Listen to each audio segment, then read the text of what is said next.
Wrestling fans, are you ready? For the thousands in attendance and the millions watching around the world, let's get ready to rumble!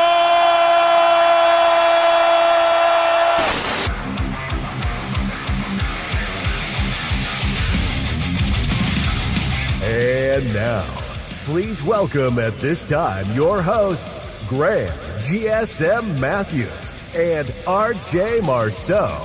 You're listening to the next era of wrestling radio. This is WrestleRant Radio.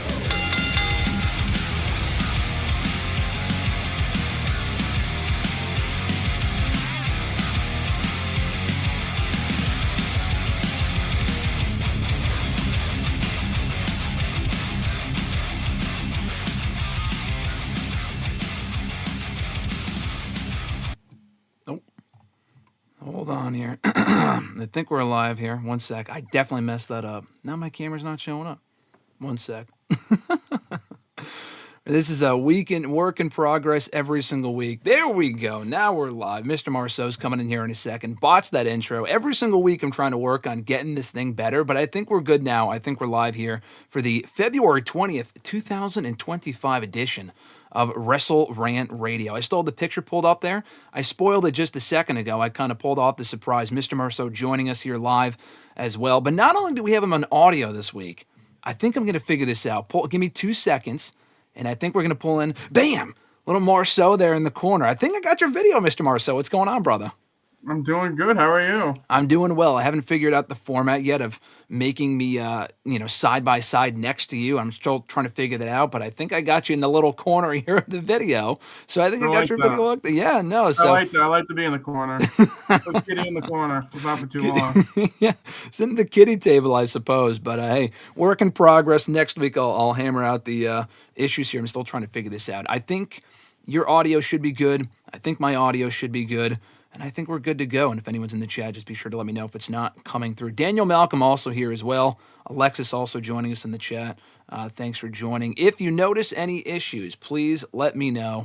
Alexis says, I love this, OMG. Wait for the burial. It'll be 10 minutes, Alexis. Got to find something to bury her about. That's the key there. It's showing. Okay, there we go. On your picture, it wasn't your fault. I had the cursor on your face, so it was blocking your face. But the beautiful Marceau mug you can now see in the corner of the screen. We got a lot to get into here today. But first of all, Mr. Marceau, I got to ask, how was the Daytona 500? I know it was this past Saturday. Or no, wait, it was Sunday, correct? It was Sunday, yeah. Sunday. Yeah. Well, and Byron popped up on Raw at the beginning of the show, so give me your thoughts. Yeah, it was good. I mean, there was like a 3-hour weather delay, which definitely didn't help. But they got the race in, and William Byron did win. So it was good. Saw him on Raw. I know you texted me instantly that you were so excited to see him. I mean, big fan, back-to-back winner. So it was good, though. It was nice to start the season off. I wish there wasn't a weather delay, but that's usually what happens in the February, March months for NASCAR. Yeah, well, I thought it would get bumped to Monday because, honestly, the weather on Sunday was terrible. So when you told me that it happened anyway, I was pretty surprised. Alexis did watch it. So the thing is, if you want anyone to bury, she said shut up, RJ, in the chat, by the way, with a heart emoji. So just to... That's mean. That is mean. You can't use words like that. She actually watched and I did not. So if there's anyone worth burying, it's me. But yeah, she did say Ryan Priest did well, though. I know I asked you about that before we went live. But he had a big crash. Do you think that hurt his chances of winning the overall thing? Or was he probably not going to win anyway? Because I know Byron won last year, too. See, I know my research. He got in action, so clearly he wouldn't he wouldn't have won the race. So yeah, bad accident, flipped upside down. I think that's like 2 or 3 years in a row. So not good. Not good. Definitely not good. Nathaniel said, hi, I saw Dynamite. I think Cope wins and Cage cashes in or just tries to. I'll talk about AEW a little bit later on. You said, I'm all for Cope winning the AEW World Championship. I don't know about that. I don't know if I'd be on board with Cope winning the championship personally, but just something to keep in mind. Oh, 1 second. There we go. Keep messing up the thing here. Got to make sure the chat is visible.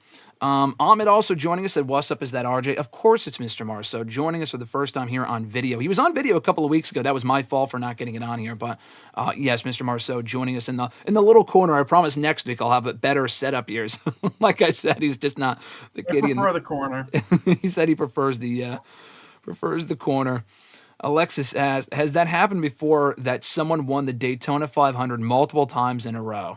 That's a question for you, obviously. I'm looking it up. Yeah, it looks like the last time it happened was 1994, 1995. So it's been a while. And it looks like it happened once in the 80s and the 70s. So it's happened a few times. So you're telling me that he pulled the Cody Rhodes, won the Daytona 2 years in a row, and finished the story?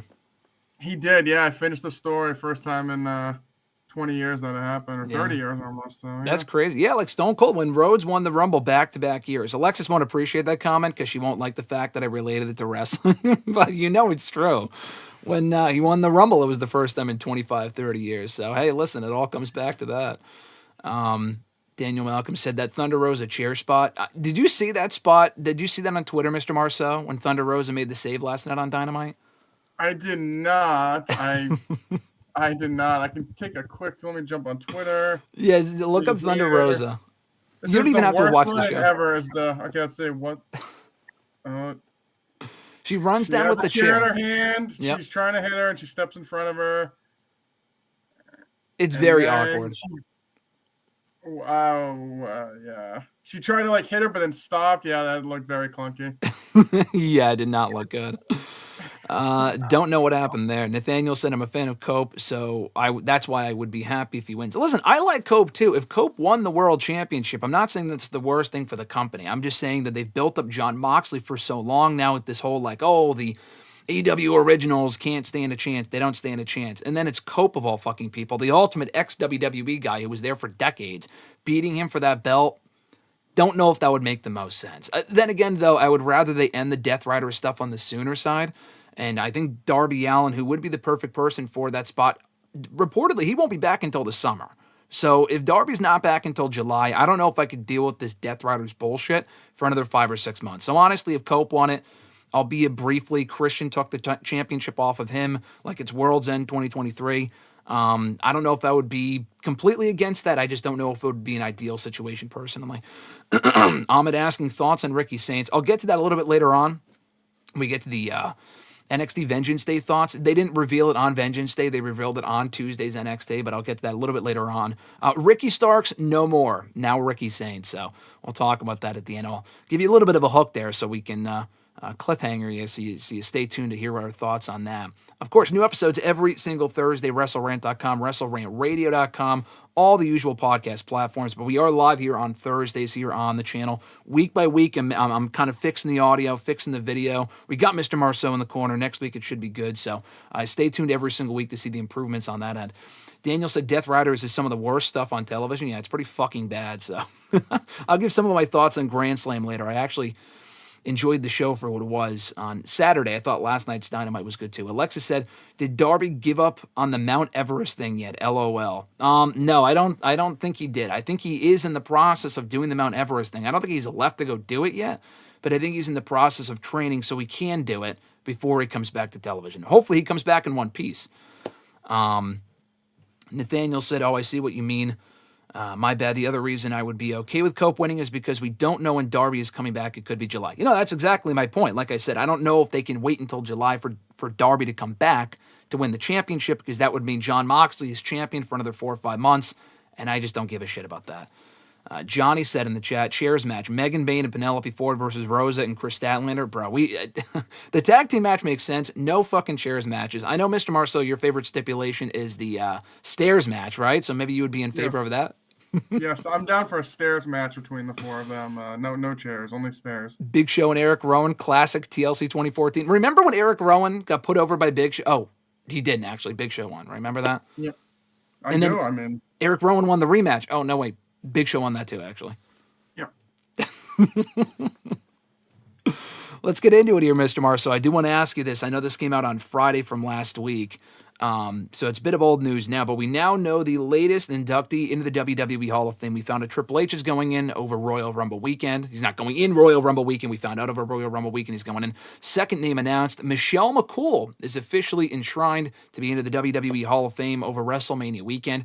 Honestly, a name I did not think I honestly thought probably would have been in there by now because she has so many accolades. Former women's champion, Divas champion. She retired well over a decade ago. She's come back for a bunch of Rumble appearances. She's fucking married to The Undertaker. You would think she would have been by now. And I honestly thought Mickie James would go in this year because she's on that LFG show. I thought Victoria might go in this year. We talked about that a couple of weeks ago. But Michelle McCool, not a bad pick. I know Triple H kind of wanted the surprise taker for getting one over on him when Triple H was announced as the headliner for this year's Hall of Fame. But a worthy inductee nonetheless. I mean, it wasn't like this came out of nowhere. We've seen people like Stacy Keibler and Tori Wilson go in, who I know I'm probably bad-mouthing Mr. Marceau by saying that Tori Wilson should not be in the Hall of Fame, but she is. Would Dawn Marie have been your pick? I mean, when we were talking about it a few weeks ago, I think I said Layla. So I guess Michelle McCool. I guess there's some connection there. So, I mean, I saw when I saw it on Friday, like you said, I thought, I mean, it made sense. Honestly, I think I thought she was already in. So at first I was like, wait, isn't Michelle McCool already in? But I guess we kind of looked past there. But no, I mean, when we thought the other week, I thought Layla would be perfect. So Michelle McCool definitely a worthy entry. And like I said, she's been away for a while. That I think it's a good, appropriate inductee. Yeah, I'm just surprised they didn't do her sooner. Like I said, she's been retired full-time for the past 14 years. She left in 2011, and she has been back for a few, one-off appearances in like the Rumble and stuff, the 2018 Rumble, a couple of the Rumbles as well. So I'm just surprised they didn't do it before now. But, a good inductee to go in with Triple H. We'll see how the rest of the field works out. I will mention this as far as the Hall of Fame goes. It was reported this week that Demolition actually signed Legends deals with WWE. So, and I think they were invited to the Hall of Fame class last year, and they couldn't make it for whatever reason, but they were invited to go, and they're now under Legends deals, and I think part of the reason might be because also part of that report from Fightful was that they're eyeing them to go into the WWE Hall of Fame this year. So, I mean, we talked with them a couple of weeks ago, but surely they're a worthy inductee team as well, Demolition into the WWE Hall of Fame. Yeah, definitely. I think out of pretty much anyone from that kind of era, I think they're pretty much one of the biggest omissions at this point. So I think it's appropriate, and they should be coming in. I'm assuming all three members will get inducted. Yeah. But definitely long overdue. Yeah, definitely agreed. Totally long overdue. Nathaniel said in the chat a couple minutes ago, I do think Cope and Cage will reunite and win the tag titles in the summer. I know you mentioned that before. I mean, I don't know about this summer, but I could see that at some point. Cope and Cage, before they both respectively call it a career, I think it's absolutely going to happen that they win the tag titles at some point. Ahmed said RG's a big fan of Big Show versus Eric Rowan. Yeah, like I said, the stairs match, that's one of your favorite matches of all time, right? If I could go back and see any match live, it would have been Big Show versus Eric Rowan in the stairs match. Fuck Hogan versus Andre. Fuck Rock and Austin. It's all about Big Show and Rowan. I completely agree. Great stairs match. People forget, but you're sleeping on it. They only did one because it was so great. There was no way they could ever top it. Exactly. See? I got you. Johnny said Taker and Batista did a great chairs match. Yeah, that was a TLC 2009. That was a long time ago. They did a number of chairs matches after that weren't good. And I think Big Show and Sheamus had a decent one too. A couple of years later after that. But there's a reason why they don't do the TLC pay-per-view anymore. Daniel said, "You're not enough for me." Singing this, I'm not going to sing this song. Can you sing the song, Mr. Marceau? Do you know the Michelle McCool theme song? You're not enough for me. There you go. Brother, they had great themes. And honestly, obviously she ended up becoming a star in that women's division. But before that, she was like a teacher or something. Wasn't she? I mean, in storyline, her gimmick was that she was a teacher or a manager or something like that. They gave amazing theme songs to bottom of the barrel talent on that roster. Again, Michelle, not to knock her, she ended up becoming a star, but she had that theme song when she was like a fucking manager.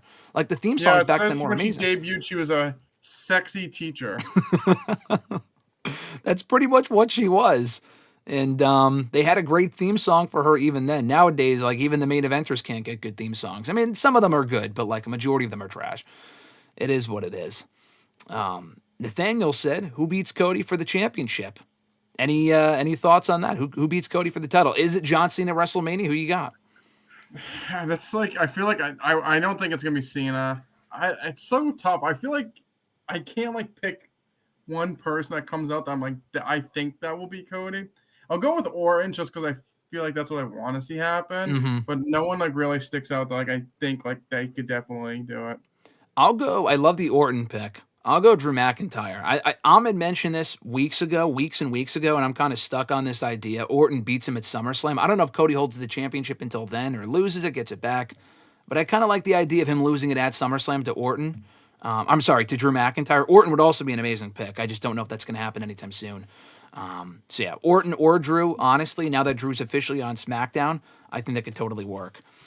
Johnny mentioned Christian still got the contract. Yeah, I think what Nathaniel meant was that they would win the tag titles in the summer after he cashed in the contract, whether it be successfully, unsuccessfully. They'll probably get back to that down the road.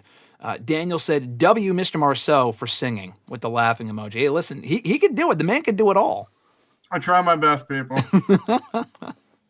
Mr. Marceau does it all. Alexa said, RJ, what did you think of the Ava slander on Tuesday? I will say he asked me twice. Man, 4-hour stream, yikes, or whatever you said. So I didn't hear the slander. What was like your biggest bone of contention, I guess? Basically, I said she's just not good in the role of GM. I need to get your thoughts on this. Are you a fan of Ava? I guess my question is, how does that turn into 4 hours of her not like? What's like why are you so upset that she's not a good GM? Well, so. It wasn't 4 hours of shitting on Ava. I mean, anyone that was there on Tuesday can attest to this. It was someone asked me a question about it, and I said, yeah, she's just not good. And I thought I was the only one who had this opinion. She's just not good, okay? Do you agree with that? She's not good in the GM role? I mean, I don't think she's great, but it's not like it doesn't make like I don't see it as like a negative. It's like one of those things. It's like, oh, she's not great, but it doesn't like affect my viewership, I guess. Okay, you don't lose sleep over it the same way I do. No, I lose sleep over Booker T being on commentary. If you want me to be honest. Yeah, Booker T's commentary is bad. You don't like the Stephanie Valkyria. Oh yeah, get it in there, whatever the hell it is. That's more of anything he says. I just like I said. Usually, I just watch it on mute now because I can't stand him. Can you do a Booker T, Stephanie Valkyria, whatever that move is that she does when he's on commentary? What's your best Booker T impression? I don't even know what he says. Commentary, so I don't even know what you're talking about. Because you muted it, right? Yeah, I can't listen to Booker T anymore. He's just bad. He's just not good. Yeah, Daniel said the Ava slander was goated. Daniel also said we played a cringeworthy Ava Booker T clip. Yeah, she's there's other people I would rather see in that role. Okay, I just don't. She's definitely not natural. I mean, I feel like it's very unnatural for her. It's just like being a manager or valet or wrestler probably was for her. So, I mean, probably helps who she's related to, but yeah, she's not good. So on that note, though, I mean, I'll end after this. I will not make this an anti-Ava show here today, but it just also surprised me, and I said this on Tuesday, that, like you mentioned, she's The Rock's daughter, but she didn't get an ounce of the personality or charisma. I mean, at least on TV. I'm sure maybe behind the scenes she's a sweetheart, she's an angel, but does that not shock you that she's The Rock's daughter and you would never be able to tell, aside from visually? Yeah, but I feel like that happens. I mean, a lot of charismatic wrestlers' offsprings literally had zero charisma. So, I mean, in the wrestling business, I feel like that happens a lot, that a charismatic father, their offsprings are not charismatic at all. So it doesn't overly surprise me. But like I said, it's also one of those things like maybe she's just not comfortable in, like, not everyone's comfortable in that. So yeah, I could see why she's not the most outgoing. Yeah, I can understand that. I mean, you say that there's some like offsprings and whatnot that may not, have that same gene that the father or mother does. But surely David Flair is not in that category. I mean, David Flair had all the personality that Rick did. See, that's the perfect example. He had no charisma, but his sister has a ton of it. So yeah, I mean, there you go. Perfect example there. Yeah, there you go. Nathaniel also said earlier on, when does Orton turn heel? I think during the Cody feud, right? I mean, I don't think it's not happening at Mania. Let's just discuss that now. Orton and Cody is not happening at Mania. The winner of the Chamber, which we're getting to here today. We're doing predictions next week, but they did set the fields, which we'll get to in a couple minutes. But Orton's not facing Cody at Mania unless something just drastic happens. I think Orton turns heel during that Cody feud, probably during, I want to say, the spring or the summer. Is that accurate? Yeah, I would say after WrestleMania, like I said, depending on who Cody faces, I think it going in the summer sounds more appropriate, and I don't want to rush it at this point. Yeah, no, exactly. Especially at this point, if they were to start the storyline, it would feel rushed. So Alexis asked me, Veer Mahaan rant, please. And that sounds very random, but you're shaking your head. I gotta. So random. It's so random, but here's why she brings that up, okay? Have you ever seen the movie $1 Million Arm, Mr. Marceau? It's a Disney movie. It's about him, I believe. Yeah, but have you seen the movie? No, I have not. Okay, so John Hamm's in it, who I know you like as he's in the town. And I think John Hamm, after I watched $1 Million Arm, which I've seen before, but I haven't seen it in like 10 years, and then I saw the town, per your recommendation, over Rumble Weekend. Love John Hamm. Great actor. Think he's great in those movies. The movie is about him. We watched the movie. She had seen it for the first time the other day when we watched it. We just couldn't fathom that they made a movie about Rinku Singh, who is Veer Mahaan. Big successful, not, super successful in the MLB, but he won the $1 Million Arm contest from India, their first Indian signed baseball player in the MLB, signed to the Pirates. They made a movie about him, and WWE did nothing with him. I just feel like there was something worth pushing there. Is that not accurate or what? What are your thoughts on that? It is accurate, but he just wasn't good. So, I mean, what else do you want him to do? That's not, I don't think it's fair to say he wasn't good. I would say that Good. We didn't get to see what he was capable of. Because he wasn't good. Well, now he's a monk, so it doesn't matter anyway. He literally gave up, fortune and fame. There you go. That's how good he was. He gave up instantly. Breaking news, Mr. Marceau, not a Veer Mahaan fan. Did not see any talent in him whatsoever. Despite the fact he had 1 million followers on Instagram and they made a Disney movie about him, you would not have even tried to push him on his own. Vince had the right idea pushing Veer Mahaan. That's what, hot take. Vince McMahon was not wrong in pushing Veer Mahaan. Yeah, but it went nowhere, so that wasn't good because it didn't went nowhere. It didn't go anywhere because Vince lost power and Triple H didn't do it. Why? Because he wasn't good. Alexis, don't want me with this. You act like he's going to be WWE champion. Get the hell out of here. Veer Mahaan, he was terrible. They put the title on Kali and Jinder specifically to boost the Indian market for the WWE fan base. How could they not try something similar, even at a mid-card level with Veer Mahaan? I guess that's my other question as well, because Jinder's title reign sucked. How many times have we talked about that? It was awful. So you couldn't have at least tried that. No one said it was good. What? Who's saying that his title reign was good? No one. Well, I mean, some people probably, but not us. But I'm just saying they could not have tried with him, with Veer. I mean, if they really wanted to tap into the Indian market, even at a mid-card level.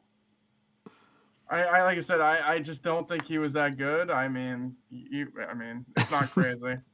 I mean, they were terrible as a tag team. If people do people actually think they were good? Daniel said the Veer slander is crazy, Mr. Marceau. Shame on you. Honestly, they should have brought in Mahabali Shera over him. Oh, no, that guy was awful. I probably mispronounced that, but he was better than Veer was not good. I know who the guy from Mahabali Shera. No, he went to OVW after. Yeah. Yeah, he was in that. Did you watch that wrestler Netflix documentary or no? Yeah, he was on that. Yeah, he was on that. He improved, but he still is not. Veer, I think, was better. They also made a movie about Veer, so they made a Disney movie about him. Okay, who cares? The entire country cared. Disney movie about Sonya Deville. Should they throw a rocket up her ass and she'd push her to the top? But they didn't make a movie about her, so that's the difference. But if they did, then you could try to capitalize on that. But I'm done. I'm done with this. Veer sucked. If you guys actually like them, I'm sorry. Veer was not coming for Mr. Marceau. Let's put it that way. He was coming. He was in the company for 7 years. I think he regressed. Alexis, stop with this. Had such potential. Alexis said Veer had such potential for a great storyline, and they did, in all caps, nothing. Not to mention he had a great look and speaks perfect English. No lies detected. But where were you gonna? So here's my thing: where were you gonna push him? All this great storyline potential. When was this? And when? I don't even know. When was he even in the company? So they signed him in 2018, but he debuted in 2020, and then so during COVID in 2021, Roman Reigns was running the world. Yeah, I don't see Veer anywhere in that. And Brock. Oh no! What do you want? Veer and Brock Lesnar and Roman Reigns? Come on. But they could have pushed him at a mid-card level, like I said. Not for the world title. They did. They tried the tag team with him and the other guy, and they were terrible. They were good. Him and Sangha. Sangha was good, too. Look at what Alexis said. He learned English and became an MLB player in 10 months. And he didn't learn how to become a wrestler in 7 years, so that's impressive. He was scouted by John Hamm. I mean, come on. He wasn't good. I'm sorry. This is WrestleRant Radio. I'm going to bring up random topics just to rant about. Alexis kind of spurred that conversation. I'm glad we got Mr. Marceau's take on that one. This is what you get with Mr. Marceau in the box in the corner. Get a lot of Veer Mahaan hate here on the show. Squared Circle Oracle earlier on said, but it is deserved. She's just flat as all heck. I think are you talking about Ava? Yeah, I mean, is it deserved though? I mean, she just wasn't. I don't know. I mean, I don't know if it's deserved, but you said even Sonya Deville was way better. Sonya Deville was a great GM. No, actually. Sonya Deville was a great GM. She was a very good GM. I very much enjoyed Sonya Deville as the GM. And honestly, if they kept her around, she probably wanted to wrestle, obviously. But they could have put her in the GM role in NXT, and I think that would have worked. Better than Ava. You know? At least, unless she wants to wrestle, I don't know. Fernando had said RKO will cost KO the match with Sammy and set up the Mania match. I do think KO beat Sammy in Elimination Chamber because they made that match official on Monday. Sammy KO unsanctioned match. I don't think Orton cost him the match. I mean, it's just why would Kevin Owens lose again? I just think that'd be stupid. I know Sammy, you can make the argument, he would be losing again too. Kevin Owens has not won a pay-per-view match in like 2 fucking years, dude. He needs to beat. If he can't beat Sami Zayn, I don't know what to tell you. Have Orton return afterward or on SmackDown the next week. I think we'll talk about predictions for the pay-per-view next week, but do you not agree that Kevin Owens would have to fucking win that match? Yeah, I mean, he's lost so much in the last few years. I feel like he's never won when it mattered most. I feel Seriously. like he kind of needs to capitalize. He needs a win. Yeah, the Squared Circle Oracle said I agree about Sonya. Yeah, she was a very good GM.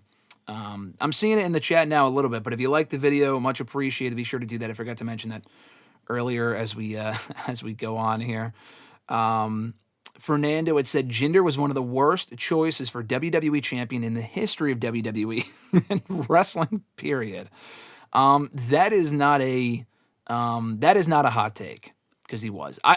So let me also mention this. Actually, kind of on that note, this is newsworthy, and I forgot about this. Did you see that Road Dogg was named as the new SmackDown writer? And during that period in which he was writer, Jinder was WWE champion. So, yay or nay on that? Or do you just feel like when Vince was writing, that was kind of more so why SmackDown sucked and it wasn't really Road Dogg's fault? I mean, I'll go with the Vince was there. I'll just go with that, yeah.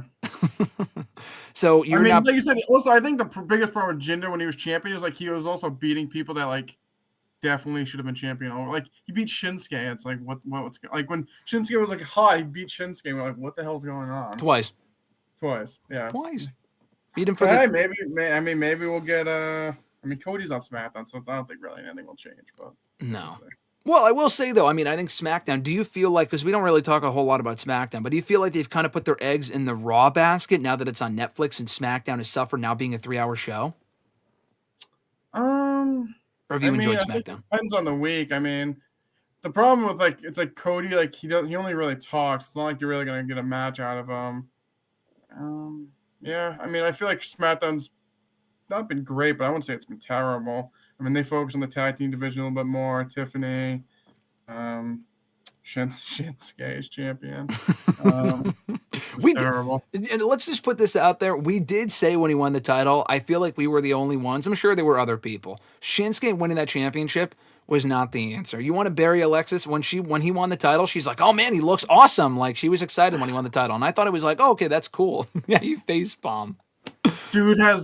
Alexis got giddy because he put black marker on his face and has a samurai hat on and different music. He's still like when he won the belt. I think I literally fell off my couch, instantly texting you and said, "What the fuck?" It made no sense. He came back like 2 weeks before and just beat LA Knight out of nowhere. Yep, he's still champion and no one cares. Made no when he sense. came out for the Rumble, you could hear a cricket fart in the 300 section.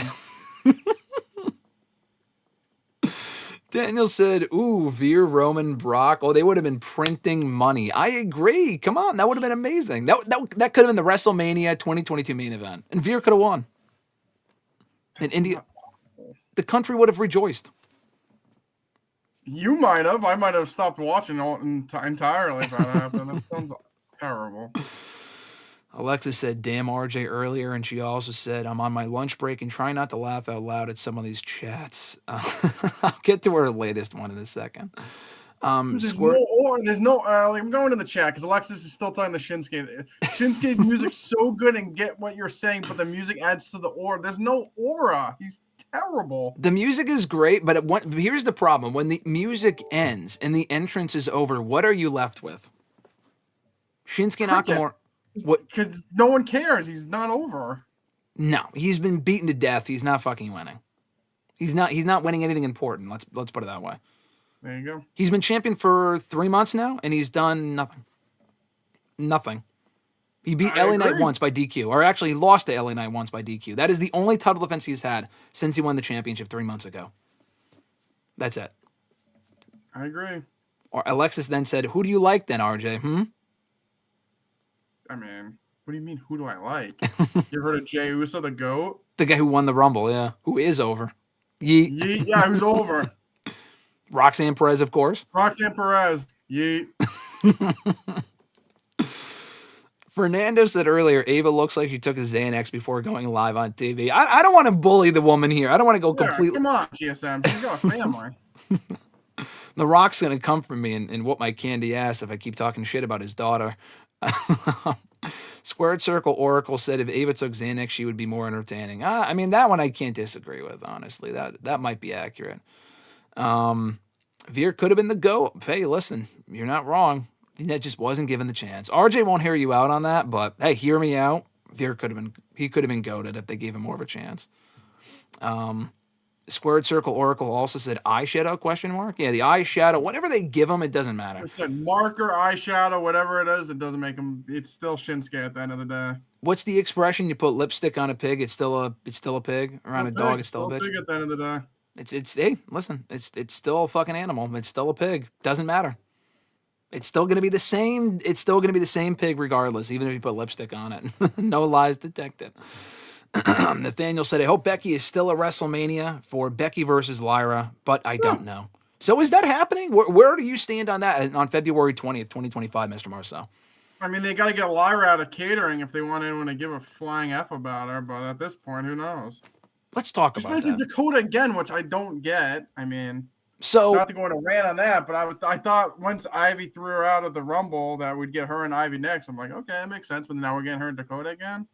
And she lost the #1 contenders match on Monday. I was stunned.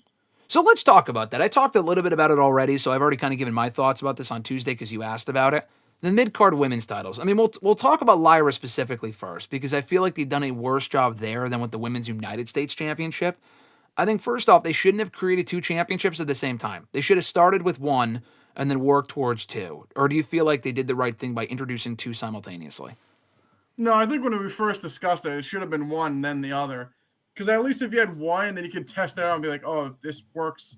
Yeah. If it was like seemingly working, it's like, okay, then maybe we get another. But like when you added 2, it kind of like overpopulated or saturated like the women's division. They're not doing anything. Like I know Chelsea's on TV more, but she's still fighting like Meechin and B-Fab. Like no one cares about that. No. And then with Lyra, I mean, if you want to put a belt on someone to smile and look good in the crowd, I mean, I guess, but she hasn't done anything. She had 1 match on Raw since she won the championship. I mean, she won. She was in the Rumble. Yeah, and she lost. She lost to Bayley in a non-title match. And Bayley ain't getting a title shot either. Stupid. It just makes no sense. Like she was over more before she won the belt than she is now, which makes no fucking sense. Yeah, it's ass backwards booking. I mean, Chelsea Green at least has been entertaining, but I think you put it perfectly in your question to me the other day. Last week alone was an indicator of how little they care about those 2 titles currently because they both lost non-title matches.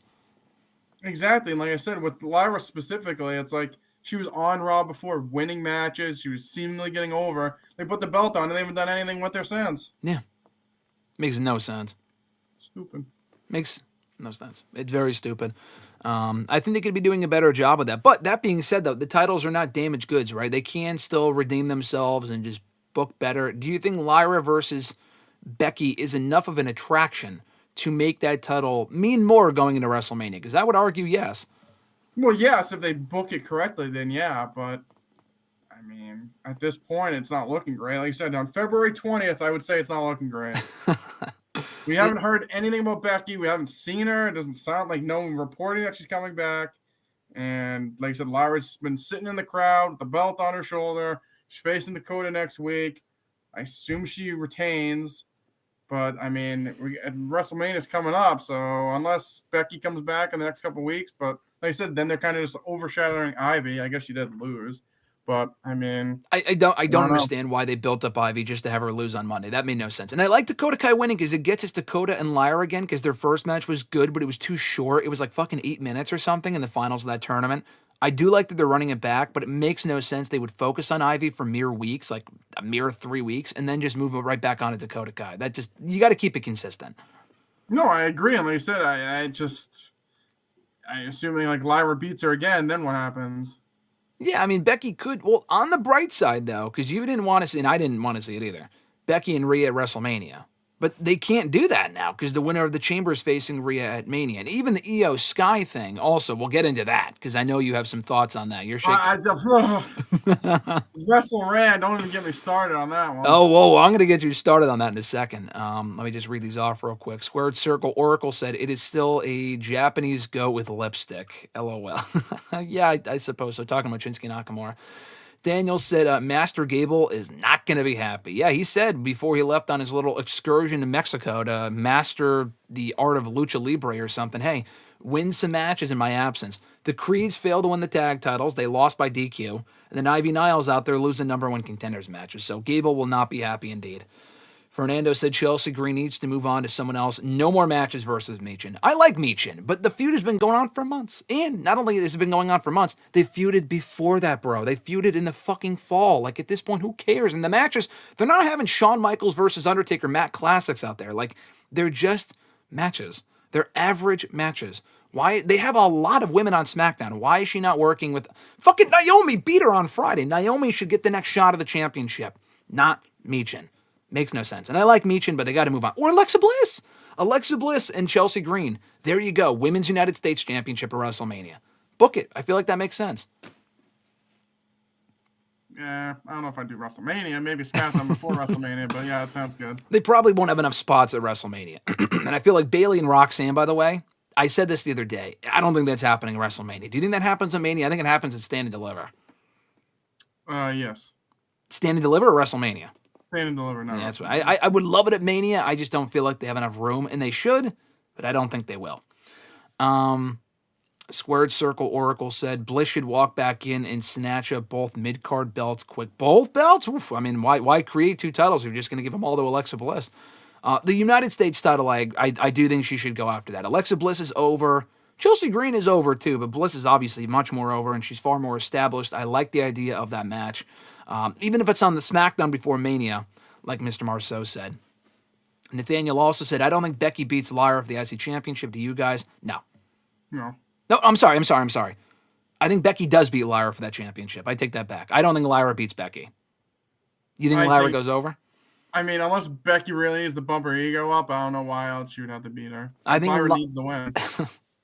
You're not going to be happy about this. I think Lyra has as much of a chance of beating Becky Lynch at WrestleMania as Tiffany Stratton does beating Charlotte. Charlotte and Becky walk out of Mania both as champions.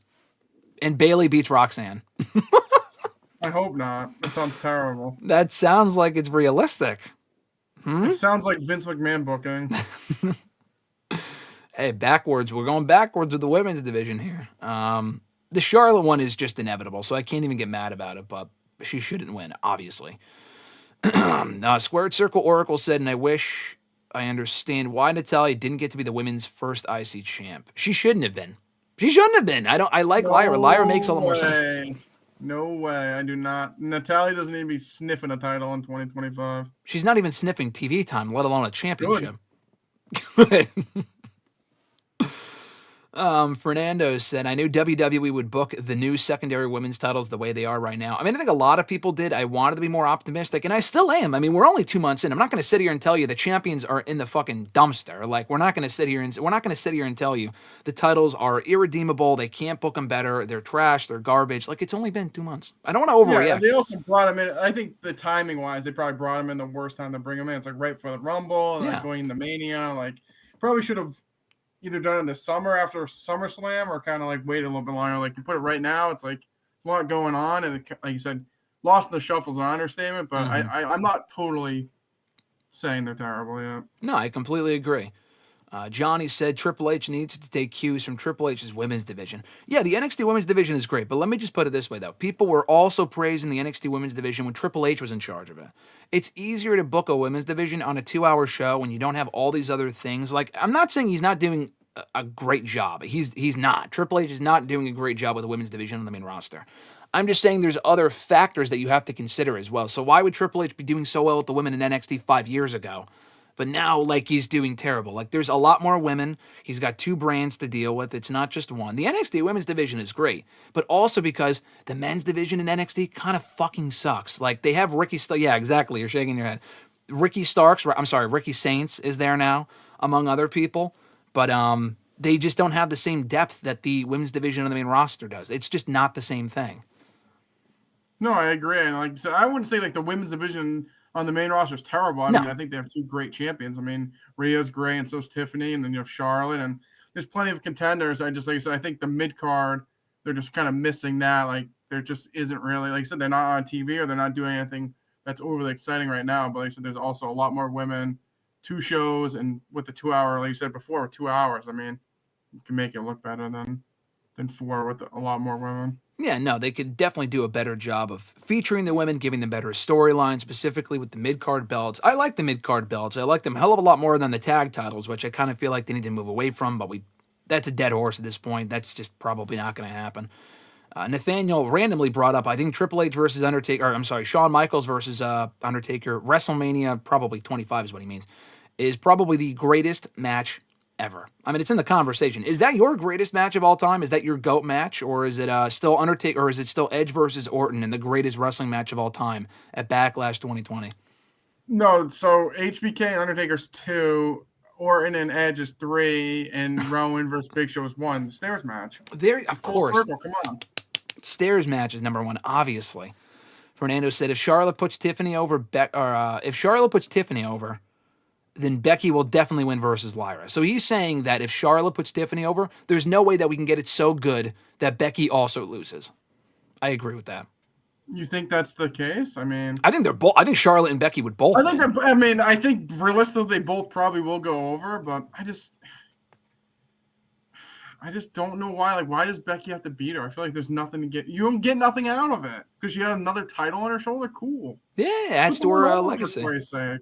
They might feel like it's like the NXT Women's Championship thing, which was great, by the way, when they put the Women's Championship on her in NXT, which ironically or coincidentally, she actually lost to Lyra a year and a half ago. It gives it more credibility just by being around the waist of someone that's established like Becky Lynch. So I get it.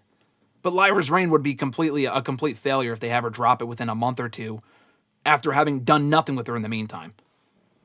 Yeah, no, I mean, it wouldn't make much sense to me, but yeah. Yeah, no, I agree. Abu Sika said, Mr. Marceau, what is your opinion of Bubba Ray? Dudley? Yeah, Bully Ray.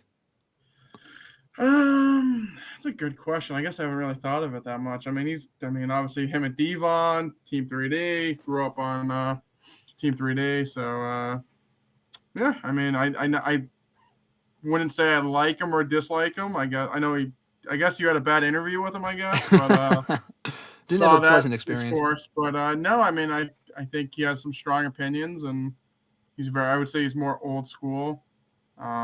Obviously, we've heard the stories of him and La Resistance back in the day, slapping Sylvain around a little bit. But no, I mean, I would say he's in the middle. I don't hate him. I don't love him. I think I grew up on him. He was good, and that's kind of, I would say I'm pretty indifferent. Do you see any of his opinions? And if you don't agree with them, do you kind of separate what he says about a lot of the current stuff, and do you separate that from what you grew up watching back in the day? I guess I haven't really seen a lot of his discourse lately on the product. I don't really listen to Busted Open. I think he's on Busted Open. I haven't honestly seen much of it. But yeah, I mean, I think, like I said, even with like athletes that go to like sports and commentate, like I feel like you got to kind of separate that from their in-ring stuff or when they're actually playing. I mean, it is what it is, but yeah, he said that's why. Yeah, I haven't listened to it, so I guess, like I said, I saw the discourse, but no way either way. No, it was. We had a fine interview. I think Abu Sika brought that up because I was not burying, but I had recounted my negative experience with Bubba at the beginning of hashtag on Tuesday, and it gave me, when the interview first started, like even on camera, like if you watch it back from a couple days ago, it gave me Goldberg vibes when I interviewed him. I've told this story a million times, but you know this story too. When Goldberg called me up for an interview that I was doing with him like 10 years ago. And this was around the time when he was rumored to be going to TNA. And I had a question about TNA on my list. Like, oh, maybe like we're promoting the movie, but maybe he'll also answer like, do you have any thoughts on going to TNA, or what are your thoughts on the rumors? So he calls me from a block number, which of course. And then this was before I hit record. And he goes, hi, like, he sounded bothered as fuck. Like, I have the audio still. It's not in the interview here on the channel, but like the audio before I hit record, I still have this. And he goes, so, is this Graham? I said, yeah. And I go, before I even get going, he goes, no TNA questions, you hear me? I go, yeah, yes, sir, yes, sir, yes, sir. Crossing TNA questions off my list, because I was like, oh, of course, why would I ask about that? And then I'm thinking, fuck, I got to cross this off my list. And then, like I said before, every other time I've talked to him after that, he's awesome. I love, like, he's great. Like, you wouldn't think Goldberg is like a chill dude. Him and Taker, like, two of the fucking chillest people. It's just funny. So yeah, anyway, Fernando had said, I'll go back to the other ones in a second. Fernando said, Bully Ray wrestling takes. His wrestling takes are horrible, nothing personal against him. Yeah, some of them are definitely questionable. Some of the stuff he's spot on about. I feel like some of the stuff as well is, like he said, I mentioned this the other day, but like he had said that WWE fired Blair Davenport because of what Will Ospreay said about Triple H like a year ago. They're not even together anymore. That doesn't even make sense. That's just stupid. She's married to someone in NXT. Well, how does that correlate, I guess, yeah. Yeah, then that's just a dumb thing to say. He goes, oh, you don't know how it works. He didn't say this to me. He said this on Busted Open. He goes, so you don't know how it works. You've never worked there. That's just how WWE is. Yeah, no, I don't disagree with that. They're definitely fucking petty. But I mean, why would they, that for her sake specifically, in that case specifically, that just doesn't make any sense at all. So that's just a dumb thing to say.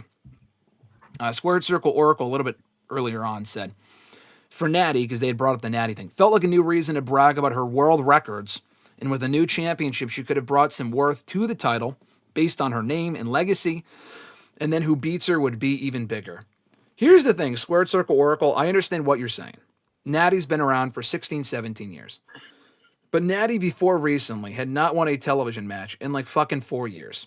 So beating her means nothing. I'm sorry, I don't hate Natalya, but beating her, I had a pleasant experience with her actually over Rumble weekend. I talked to her. She was very nice. Big Natalya fan. My shirt's coming in the mail. She should not win that championship. I could see her winning it at some point to kind of honor her uncle, Bret Hart, obviously, who held that championship. But beyond that, that's just like her world records. Like, do you care about the world records, Mr. Marceau? Natty's world records? I could care less. He says he could care less. Fernando said, Obafemi is the only men's star with top guy potential, even over Trick. Trick's got top guy potential. I think Obafemi even more so, though. I mean, that's safe to say. Oba has like the star. Like he looks like a WWE like WrestleMania main eventer. Yeah. He talks like a main eventer. He wrestles like a main eventer. He's got the aura of a main eventer. He's got the theme song of a main eventer. He's the complete package. Trick is good. Trick is still improving, but Oba, for whatever reason, is already at that level. Johnny had said, my greatest wrestling match of all time is Okada versus Omega, each one. They had also said, Becky wants to be Becky Hogan. That doesn't work for me, sister. I mean, she's put over a fair amount of people. I was going to say, she's put over a ton of people. Yeah. She's not, Charlotte Flair has also put over people, but I think Charlotte, it might be more of a victim of that. Alexis also said, your father. She wanted to get the impersonation of Natty's mother. I got a little chuckle. I'll save it for later. Off air. Sounds good. Abu Sika said, if Charlotte went on a Cena-type losing streak in terms of singles matches, then she would become my favorite of all time, LOL. I mean, yeah, but here's the thing. She has lost, like, big matches in the past.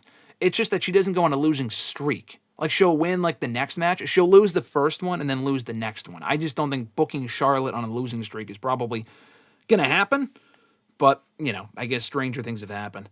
North Danny, thank you for joining us in the chat, said Lara beat Becky in 2023 for the NXT title, so Becky probably wants to go over now in the rematch. I mean, that's what I'm saying. Becky lost the first time, so she would probably not want to. I feel like she'd be happy to put over Lyra. I'm just saying Booking 101 says she avenges that loss.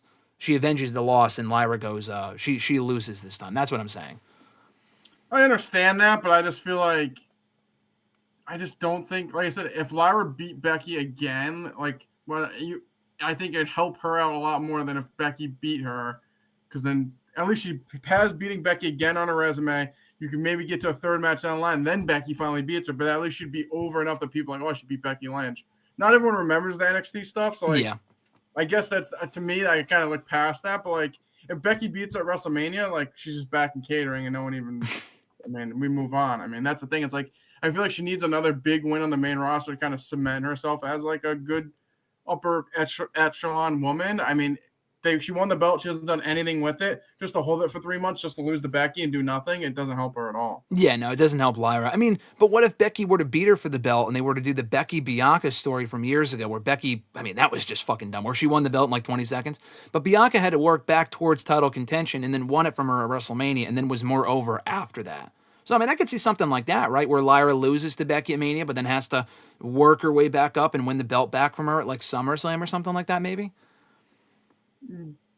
Potentially, but like I said, just what they've been doing with her now, I would be afraid that wouldn't happen. I mean, ideally, like you said, though, you wouldn't even have to go through those circles. You would just have Lyra beat her and then just move on. Yeah. I agree. Exactly. Nathaniel asked, what do you guys think of the Liv and Dom couple? Do you like them as a couple? I do. I still dig them as a couple. What about you? Yeah, I think they're good. Yeah, I don't know how much farther they can go with it now that they're not feuding with Rhea, but as an on-air couple, I like it.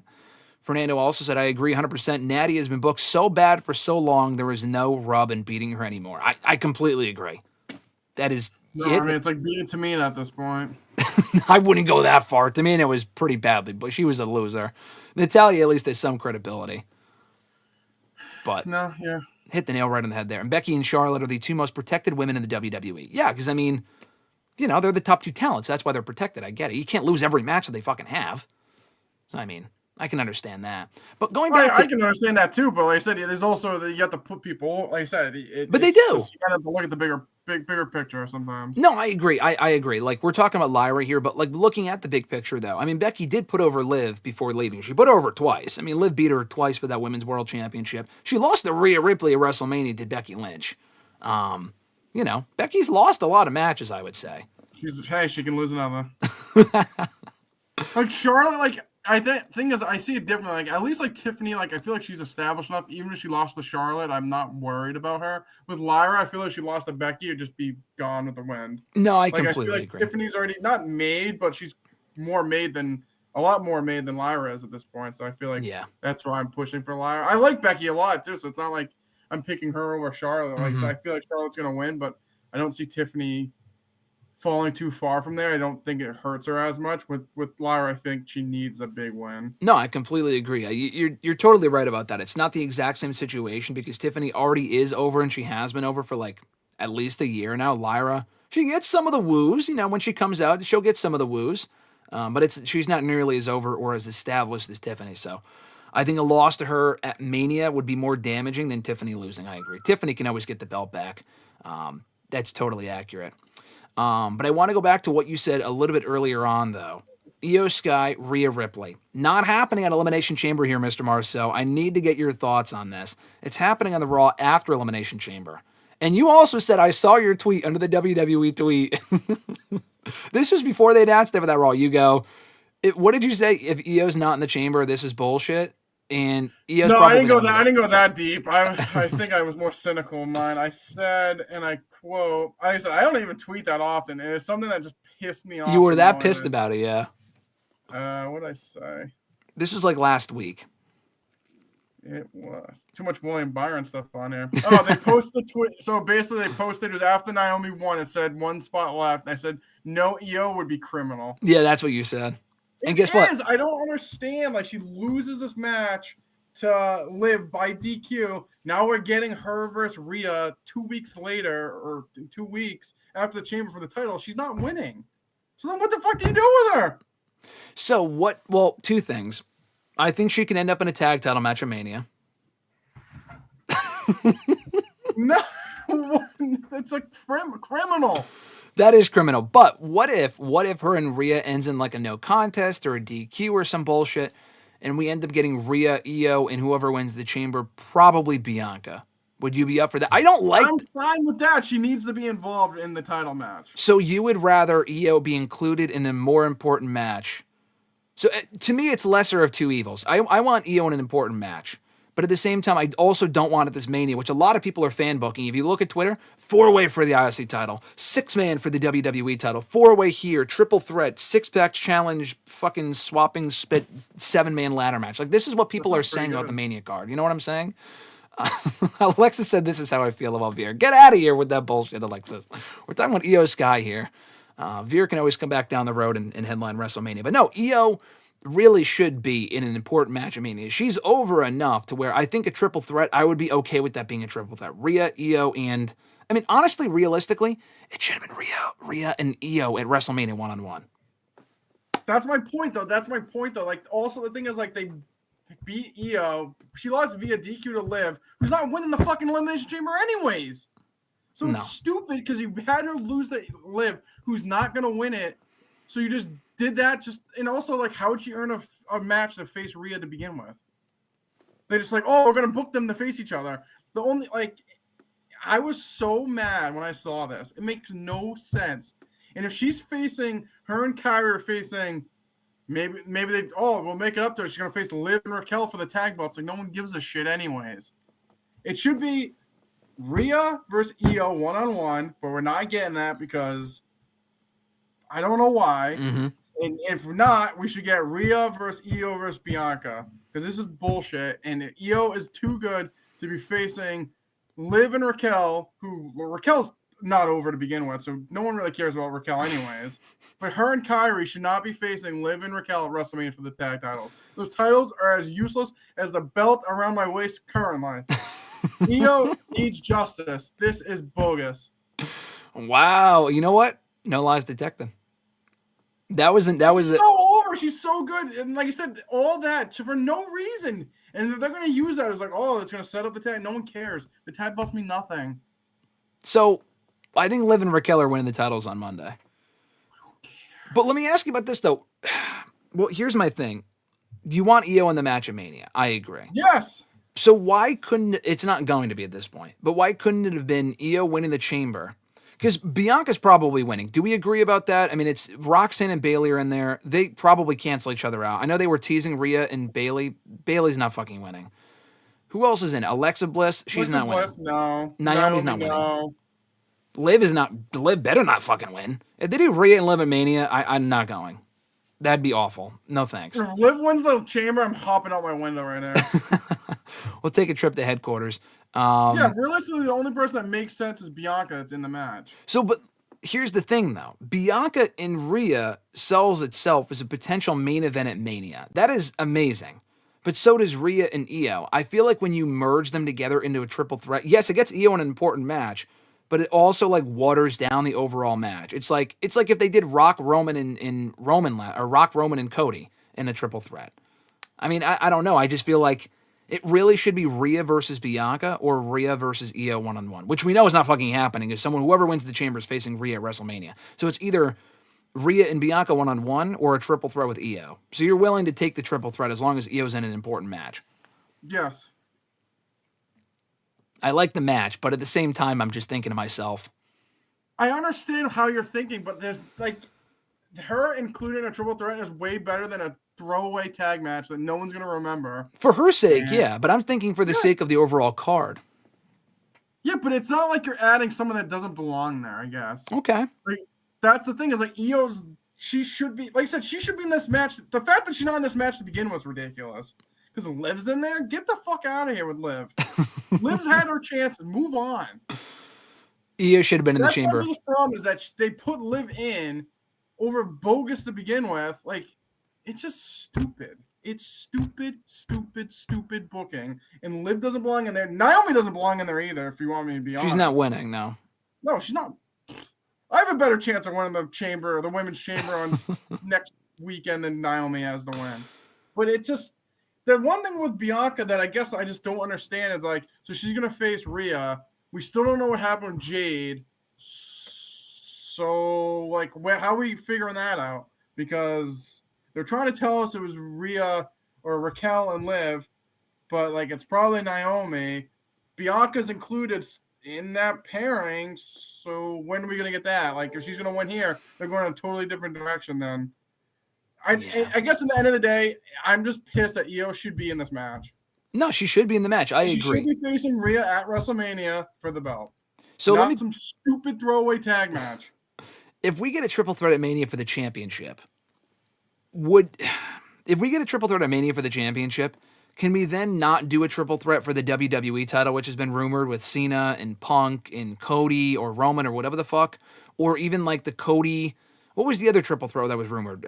Roman's, Punk, and Rollins. I don't want to see that either. I feel like that's just that feels like we're getting to WrestleMania 2000 territory where, because there's so many stars and you want to include everyone on the card. 4-way here, 6-way there, 5-way here. Like, I mean, sometimes they got to be singles matches. So if you do that, I'll give you this, Mr. Marceau, but I'm taking fucking Cody versus Punk 1-on-1 or Cody versus Cena. You cannot do a triple threat. You cannot do a triple threat here and there and here and there. Like, there's got to be only one triple threat, is what I would say. Which I'm fine with, but like I said, I don't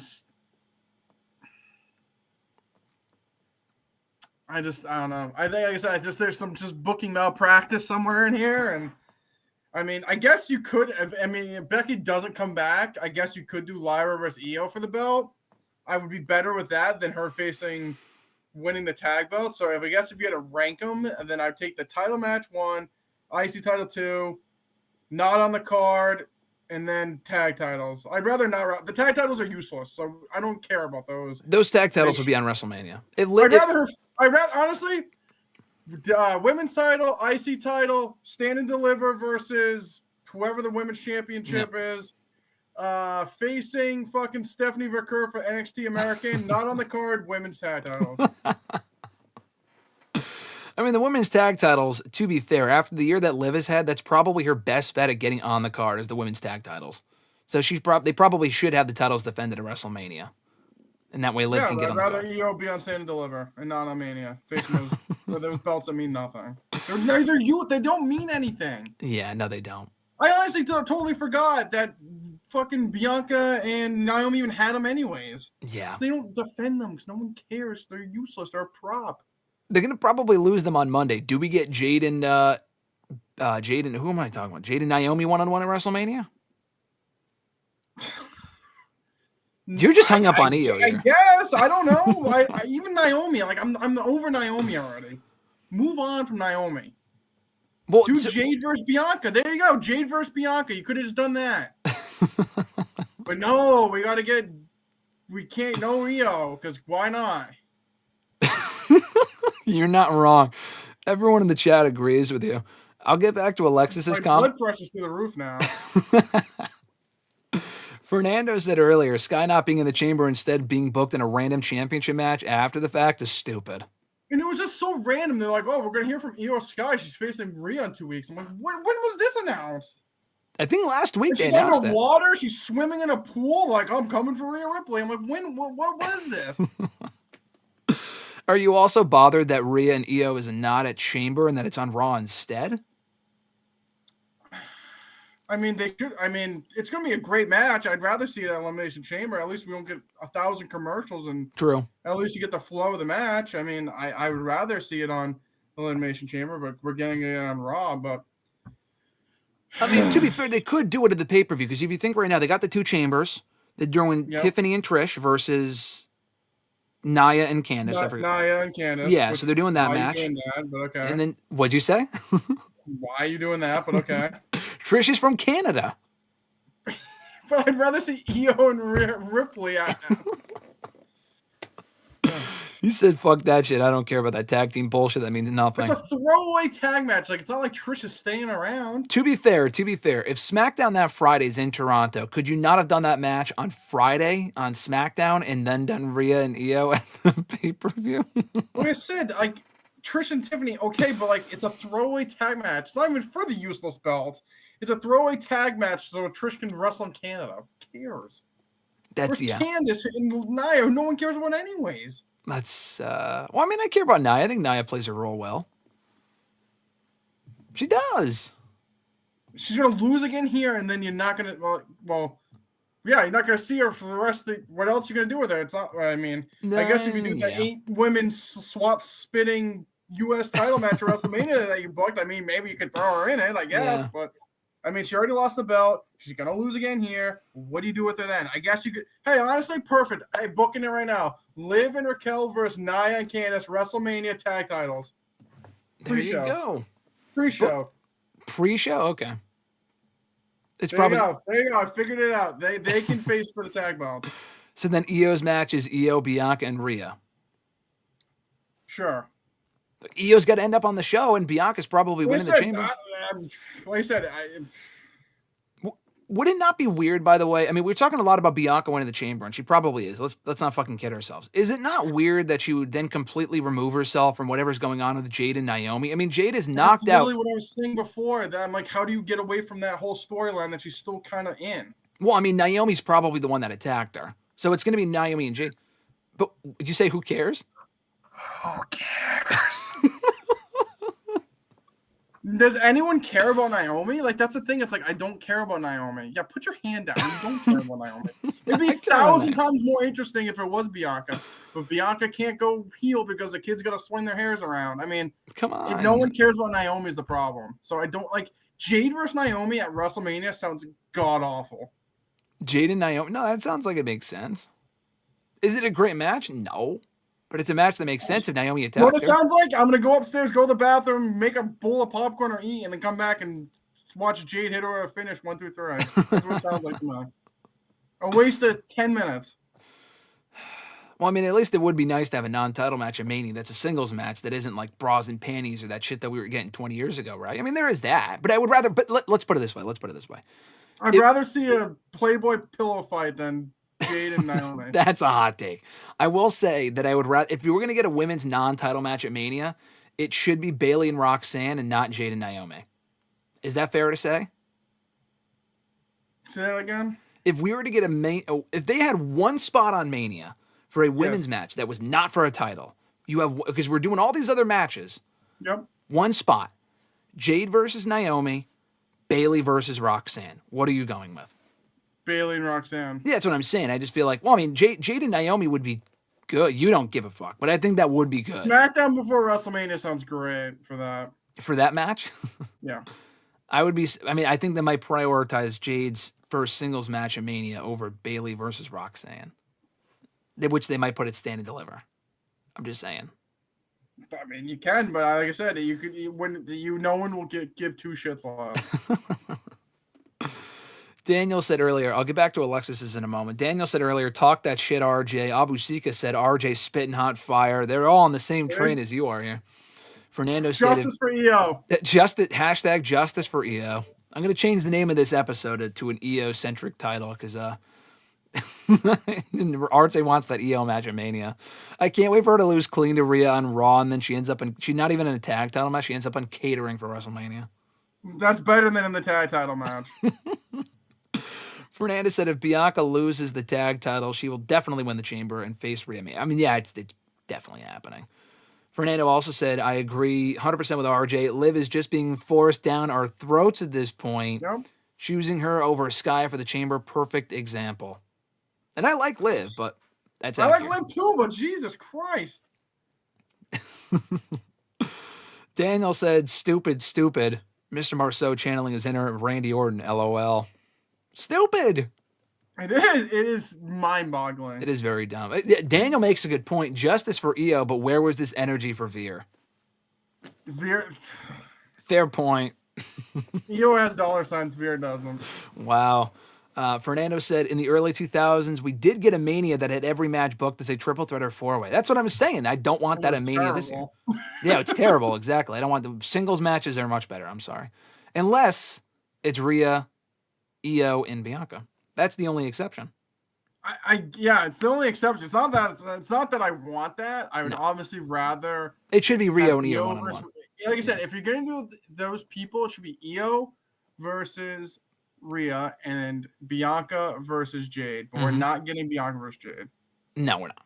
Because it makes too much sense. So we're not going to do that. We're going to do Naomi instead that no one cares about. Besides Jimmy Uso, I guess. And it's just terrible. Nathaniel said, what if Liv and Raquel were the ones who attacked Jade? That would be crazy. I mean, it should be Naomi. It shouldn't be Liv and Raquel. Naomi's a better option. Liv and Raquel don't make sense. So. No, it makes sense. I mean, they were part of the Women's War Games match, and I could see that. I don't want it to Naomi, be. I'd rather, I mean, Naomi. That you said you didn't care about Naomi. I don't care about Naomi, but if you're going to have anyone attack her, it should be Naomi. Okay.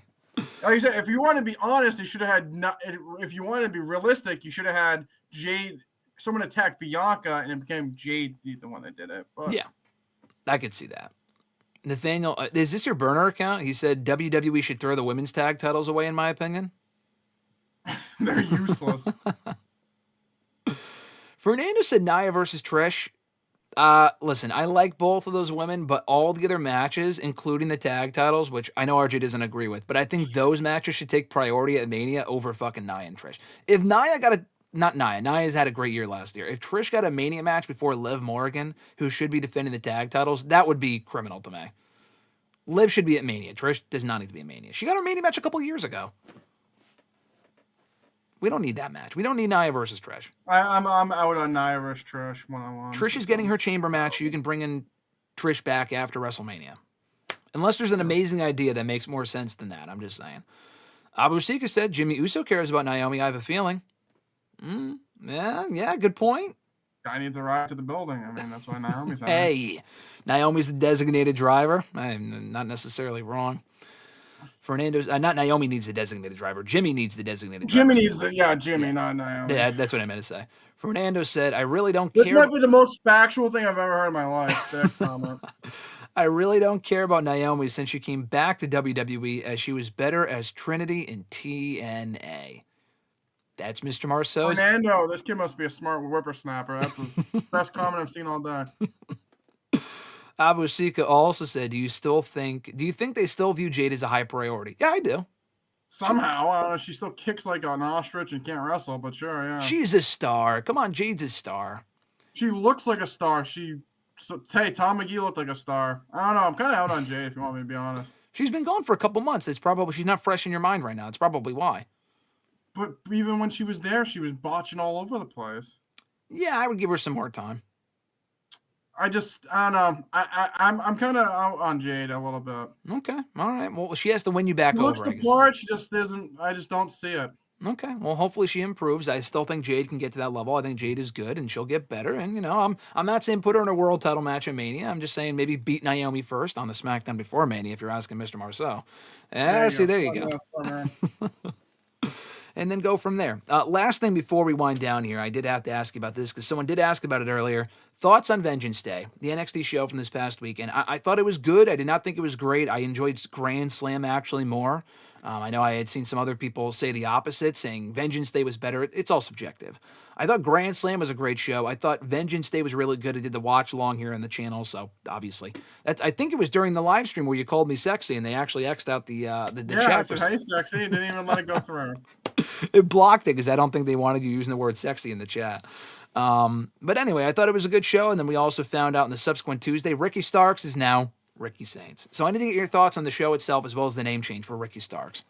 Yeah, I thought overall it was one of the better NXT specials we've had in a little bit. I thought it was a solid show front to back. I mean, Vacker winning the belt was a good start to the show, and I thought Frazier and Axiom retain again. I mean, not that I thought Briggs and his part, I can't even pronounce his name, but yeah, Inamura. I mean, we've been talking about them all year, like they're going to lose the belts, and they never do. I mean, they've been great. Tag Team of the Year, GSM didn't put them on the list, but Tag Team of the Year. I mean, Eddie Thorpe beating Trick Williams, I will say, is a little. I just don't see with Eddie Thorpe. I don't really see the hype. He got great heat in Lowell, to be fair. He gets good heat. He gets good heat, I guess. Okay. Ethan Page and Javon Evans. I mean, Ethan Page, big win. We saw. I think that happened when we were in Lowell. That's where he lost his smile. Yeah, in Lowell, exactly. We saw the genesis of that storyline. Yeah. Oba with the win. I mean, obviously. I could go into Austin Theory rant right now, but I'll just hold back. We'll save that for next week. And then Julia retaining. I mean, I didn't think she'd lose about that quick. So Yeah. great 4-way. Great to see her retain here. And yeah, but yeah, I mean, thought it was an overall solid card. And with Ricky Saint, not Ricky Starks, Ricky Saint debuting. Clearly it's needed in NXT. Obviously, Oba defended against 2 guys from the main roster. So they definitely need to beef up that singles male division. And I think Ricky can do that. So, yeah, big signing. I thought it was not that I was surprised, but the way that they did it, I thought it was done well with him just coming out in the crowd and cutting a promo. But yeah, once he did get released or however that happened with AEW, I mean, I figured he'd be in right away. I mean, he's close to Cody. Makes sense. Going to NXT first. So I thought it was good. I thought solid show overall, and bringing in Ricky is definitely a plus for a division that needs it. Yeah, big addition to NXT. I thought the show was good as well. I enjoyed it for what it was. I think Stand and Deliver has the potential to be a big show. Jordynne Grace also coming in at the end of that show, setting her sights on either championship. Does she go after Julia or Stephanie, or do we get Julia versus Stephanie at Stand and Deliver, you think? Yeah, I think I would do her and Julia at Stand and Deliver. Okay. Her and Julia for the NXT Women's title. Does Jordynne Grace win, or does Julia retain? That's the thing that I'm thinking. It's like, does she lose right away? But like Julia just won the belt. Yeah. I guess it really depends on how long they see Julia in developmental, I feel like. Yeah. I mean, I think she's ready for the main roster now. I think same with Roxanne. Obviously, Roxanne's kind of transitioning that way. But, I mean, if you think Julia's ready, just need a couple months and kind of ready to bring her up, then, yeah, you could have her lose to Jordan and then just bring her right up. But you could also hold off, too. I don't think you need to rush it. But, yeah, I mean, you don't need to rush that match. But at this point, I don't know what else you really do with Julia in the interim. Like, it's kind of like a transition, maybe someone else, but I think Jordan makes the most sense right now. Yeah, you also don't need all of those women in NXT, so if one of them takes the belt off of Julia and Julia gets moved up, or Jordan gets moved up, or Stephanie gets moved up, they don't need all of them in NXT at the same time. I think one of them on the main roster after Mania would make the most sense. Does the name change bother you for Ricky Saints? I mean, it's not Ricky Starks. Everyone else got to keep their name. I assume it's a case of he owns Ricky Starks, and he didn't want to hand it over to them, so he's like, I'll just be Ricky Saints instead. It sounds similar enough. It's fucking dumb that he's not Ricky Starks, but if that was the reason behind it, he has not revealed why. I know the Saints is like he's a New Orleans guy. The name isn't bad. I'm just saying, why couldn't he use Ricky Starks? It's probably because he didn't want to give it up. He's not going to say that publicly, I'd imagine, but the name itself is fine. So what were your thoughts on that? Yeah, I mean, I don't think, it's like I said, it's close enough that I think you can get away with it. Obviously, it's just Starks is still in your head, so it's harder to like kind of transition there. Yeah. But the more you get used to it, I don't think it's, I mean, I think Ricky Starks is a better name overall. But I think the more you get into it, I think it'll be fine. Like you said, couldn't he just be like Richard Starks? I mean, just do the full. No, Ricky Starks is better. No, his name was already Ricky anyway. Richard's. Yes, just go Richard Starks. I know, but I think more people know him as. Of the two, I'd rather him keep Ricky. Oh, okay. See, I think Starks is better than Ricky. All right. I like, because people are going to call him Ricky anyway. Calling him Richard, I mean. Could you name him Richard Starks and then his nickname is Ricky? I feel like that's a little too on the nose. So I don't know if that legally would work. Yeah, like I said, I guess Ricky. Like I said, I don't know. I think like the Starks is the better part, but Ricky is also good. So Ricky Saints, like you said, I think like I said, once you get into it a little bit more, it'll probably seem more organic. Yeah. Obviously, it's still a little clunky at this point, but I mean, remember when Alexis was crying about Gunther? I mean, she's still over that, or we all were, to be fair. I was. I was not. You guys were bawling your eyes out. I was like, give it some time. And then guess what? You were right. Exactly. Now it's just like commonplace. You hear that, Alexis? It's commonplace now. Stop your whining. No, Alexis, we have not answered your question yet. I'll go back and answer that at the end and here in a second. We'll go through these quick chats and then we'll wind down. So I'll end with your question because I like your question because you asked me that yesterday. Abu Sika said, no, I already answered Abu Sika's one. Fernando said, RJ is right. Jade has not progressed in the ring ever since leaving AEW for WWE. He's throwing up the one. He says, I agree with that. No lies detected. No lies detected, he says. Daniel said, Mr. Marceau, did you have the same reaction as Graham when Eddie beat Trick? Meaning I was shocked. When I was live streaming, I said, what the fuck? Like, how the fuck did Eddie beat Trick? Were you as shocked? Or were you like, oh, wow, I was kind of expecting that? Yeah, I was a little surprised. Like I said, I don't really see it with Eddie. I mean, like you said, people like, he has good heat. besides that, I don't really see him that, like, I don't think he's that great in the ring. His character's kind of there. I mean, I don't see a lot in him, so I was a little surprised, yeah. I think he's good in the ring. I just feel like they have, I was going to say they have better people for that spot. They really don't in the moment. NXT's super depleted. They need to kind of refill that NXT men's roster. I like Eddie. I'm not going to say, I saw JD from NY said, oh, no one really connects with him. I mean, I'm not going to go that far. I don't really feel like that's accurate. I feel like obviously he's, the representation for like the Native American representation and stuff like that I think is cool. I'm just saying as a character, I think he gets great heat, but he's still not quite there yet. I liked what we saw from him at Lowell. I'll say that. I like the heel stuff he did in Lowell, but I feel like I feel like there are other people that could put in the spot that he's in right now. Daniel said Graham didn't just say WTF. He shouted that shit. Yeah, because I was fucking shocked. I just did not think Eddie Thorpe would beat Trick when they're probably prepping Trick to face Obafemi at Stand and Deliver. Speaking of which, Fernando said Ricky will beat Obafemi really soon for the NXT Championship, and they also said Eddie Thorpe has Dom heat. He doesn't have Dom heat. Dom heat's on another level. He has heat. He does have heat. He doesn't have Dom heat. Logan Paul, you can maybe make the argument for having Dom heat. Eddie Thorpe, I wouldn't go that far. But does Ricky beat Obafemi for the NXT title? I don't think he does. I feel like he'll win the North American Championship first. I agree. I don't think anyone's beating Oba anytime soon. Stand and Deliver, dude. I mean, on Tuesday, they did Obafemi face-to-face with TNA's Moose. That is the Stand and Deliver match. I mean, sign me the fuck up. That's a big match. As Big E would say, big meaty men slapping meat, sign me the fuck up. That sounds great. Yeah, it should be a good one. That one, and also part of the TNA crossover on NXT next week, Fraxium, they're not in a match, but they're going to be scouting. It's No Quarter Catch Crew versus the Hardys. Making their NXT debut, the TNA World Tag Team Champions, Fraxium, Hardys, Stand and Deliver, #book it. Sounds good to me. Sounds good to Mr. Marceau. Last question for you. Alexis asked earlier. Great question to end on. I asked Graham this last night, she said. But how long do you think until AEW creative is better than WWE creative? I won't tell you my answer until I hear from you, Mr. Marceau. How long? Yeah, until AEW creative is better than WWE's again. When Tony gives up the book. So how long is that? One, probably never, but... So then never then at that point. I mean... Okay. Are people complaining about the WWE creative right now? No, there are some people... Rants, or...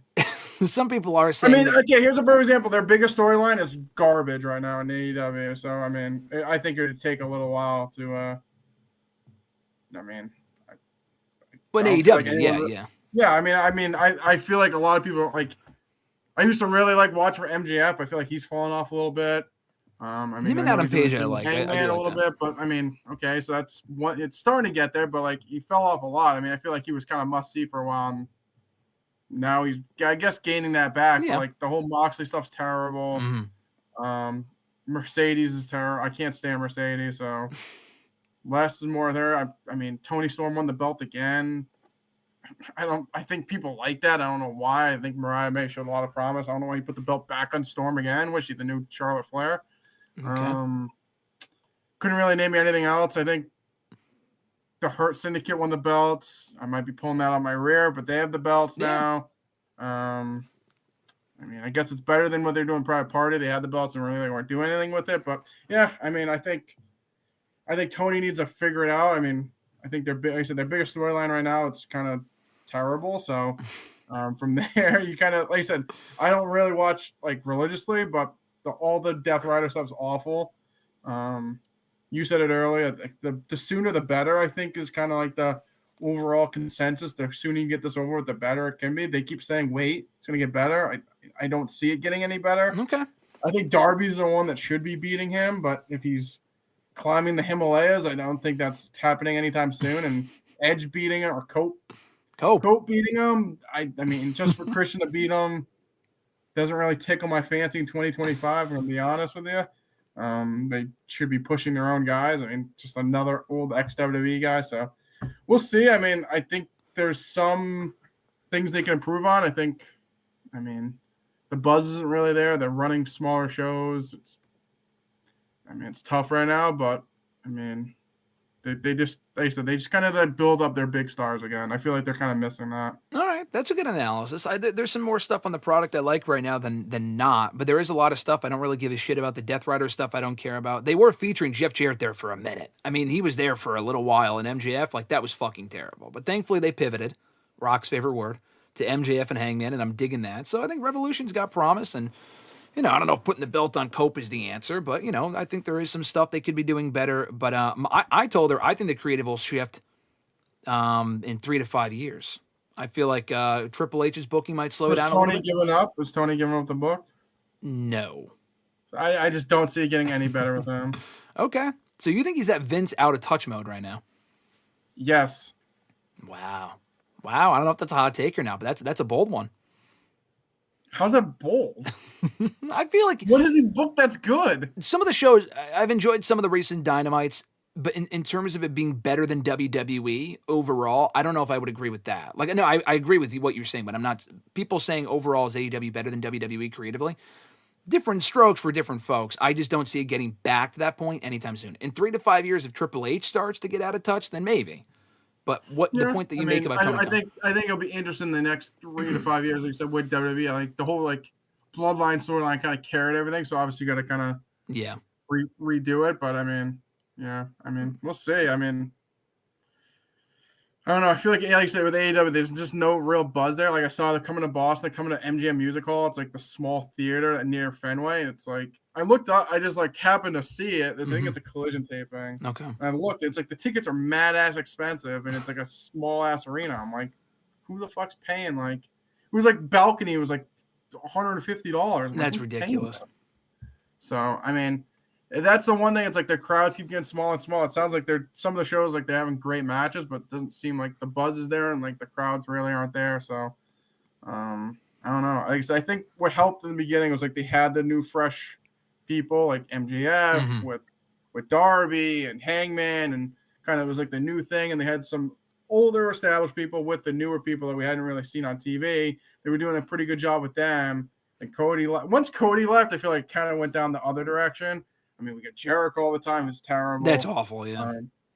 And, I mean, it's just – I feel like they shifted away, and it's kind of – like I said, for me specifically, I feel like they've kind of went away from the stars and kind of just pushing the older WWE guys, where I feel like they need to, like, kind of get back with pushing your own stars. You can filter a little bit in, but, like, start pushing your own people to kind of give it a newer feel. It kind of feels like WWE light at some point. It's like old WCW. Yeah. Now, that's a spot-on analysis. I did not think you would go spot-on with that in-depth analysis, but that's what you get here from Mr. Marceau. You get analysis about AEW, his thoughts on that. You get IYO SKY rants. You get Justice for IYO. Justice for IYO in the chat. Hashtag justice for IYO. No, I completely agree, though. So you're saying cancel the Death Rider shirt. You don't want that? I already sent it to your place. I mean... I can take it. I need another shirt for other reasons. So you need more toilet paper. Please still send it to me. Okay, I'll still send it to you anyway. Spend $60 on it and send it over to me. That's the most expensive toilet paper I think I've ever bought in my life. All right, you seen toilet paper prices these days are pretty high. That's true. It's like 2020 all over again. Abu Sika said, "You going to Mania GSM? Yes, I will be in Vegas, but my Mania Vegas, my Vegas time was better." This Mr. Marceau loves this answer. Loved being in Vegas for SummerSlam 2021, but we were there for Double or Nothing. That was my first time in Vegas. I enjoyed it more the second time. I just don't know why you liked it way more when I wasn't there. Maybe that's why. No, I'm just kidding. I would never say that. That's not true. Look at that Marceau in the corner. He's just in the corner. Look, I'm like patting the Marceau. Let me see if I can look it out. Look, I'm not even looking at you. I'm not even looking at you right now. Doesn't even want to look. He made a lot of good points about IYO SKY here today. Yeah, Millennial Noob, you're saying you're just joining us, doing well. Thanks for joining us, my man. I appreciate it. He said he got a doctor's appointment that took forever. Millennial Noob, I hope you're doing well, but we're leaving. We're taking off. You're joining here at the very end, but thanks for joining us regardless. We'll catch you next time. Nathaniel said, I can't see Cope losing because of Australia. How that finished, I guess he said. I also just have a feeling Cope wins and Cage possibly cashing in. I don't think we should wait for Darby. At this point, I wouldn't wait either. I don't want to have Moxley as champion for another 5 or 6 months, but I don't know if Cope is the answer. I'd rather Jay White win the title before Cope. You're shaking your head. No, why not Jay White? I feel like I haven't heard anything about him in like the hot second. I know he was at the Australia match, but I feel like even him, like, you brought in all this buzz. They did the whole Bang Bang Gang thing, and I don't know what's going on with that now, but I don't think he's associated with them anymore. Where's Juice? He got hurt, I think. Oh, again? Yeah, I think he hurt his back again. Oh, jeez. I'm a big juice guy. Big juice guy. Wow. I'm surprised about that. I was not a big juice guy until the Bang Bang Gang stuff started. And I kind of like that trio, but they kind of moved away from it. Jay White's getting outnumbered by the Death Riders every week, but doesn't call upon the Guns to help him. Doesn't make any sense. Lost their number. Lost their number, apparently. Apparently so. We'll be back here next Thursday breaking down all the latest in the world of wrestling. More IYO SKY rants, more AEW analysis, WWE Elimination Chamber predictions as well. Coming up next week here on the show, WrestleRant.com, WrestleRantRadio.com, all the usual podcast platforms find the show. But of course, first and foremost, here live on YouTube. Like the video if you haven't already. If you're watching after the fact, please do so. Appreciate it. Also subscribe. You can find out when we're going live. If you subscribe, hit the bell button. You get notified every single time that we go live. And Mr. Marceau's beautiful face right here in the corner. Check him out every single Thursday on the show. Hopefully next week I'll have a better layout and he won't just be in the corner. I know he said he likes the corner, but next week him and his heart will be right next to me. If I can make a different layout. If anyone takes anything out of this podcast, justice for IYO SKY. Justice for IYO. As soon as we're done here, I'm retitling this video, putting IYO SKY in there about why she belongs at WrestleMania in a tag title match. No! Got you there. You were like, oh, I agree. And then you missed the tag title part. Clark, thanks for joining us. I love seeing you in the chat, Clark, but we're literally leaving now. Farewell, so long, goodbye. I appreciate you joining us, but Clark, you're coming in at the last second here. You're making a last-minute run in the number 30, but next week you got to join us for these IYO SKY rants. And Millennial News said, I'm going to see the IYO SKY rants. Yeah, go rewind it. Mr. Marceau. Go back. It's a long time. My blood pressure's gone down, but it was through the roof at that point. I'm going to try to clip it and put it up here on the channel as well separately so we can all hear Mr. Marceau's glorious IYO SKY rant in all of its glory. But on that note, I think we're good. I'm going to try to make sure this works here with the outro, but until next time, Mr. Marceau, take care, and I'll catch you on the flip side, brother. See you later. Peace. All right, guys, thanks for tuning in. We'll catch you next time right here on WrestleRant Radio. So, until next time, guys, have an awesome one. For Mr. Marceau, I'm Graham GSM Matthews, and I'll catch your ass down the road. For whatever reason, the outro is not working, and I don't really know why. So we're just going to go out cold, I guess. But until next time, guys, I'm Graham GSM Matthews. Thanks so much for tuning in. We'll catch you right back here next Thursday for more WrestleRant Radio. Until then, I'm Graham GSM Matthews for Mr. Marceau, and we'll catch your ass down the road.